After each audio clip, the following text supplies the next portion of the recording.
In today's video, I am going to teach you how to add GIF on Constant Contact. To begin, sign into your Constant Contact account and look at the top navigation menu. Find Channels, then select Emails. This takes you to the email area where you can create and manage campaigns. Next, start a new email. Look for the button labeled Create, or in some accounts, Create an Email. Click it to begin building your campaign. Once you do, Constant Contact will guide you into the setup flow, where you will pick a design and then edit the content. Now it is time to choose your template. Browse the template library and select one that fits your email style.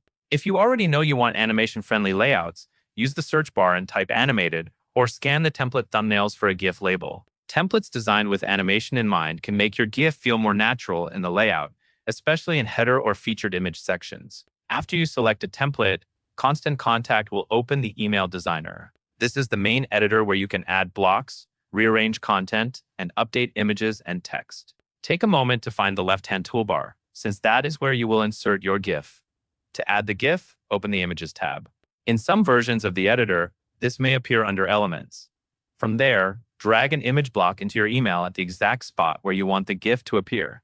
Placing it near the top is a common choice if the GIF is meant to grab attention, but you can drop it anywhere that makes sense for your message.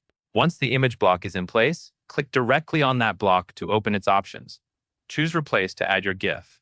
You can upload your GIF file from your computer, or if your GIF is hosted online, select Insert from URL and paste the direct link to the GIF. Make sure you use a URL that points to the actual GIF file so it loads correctly in the Email Designer.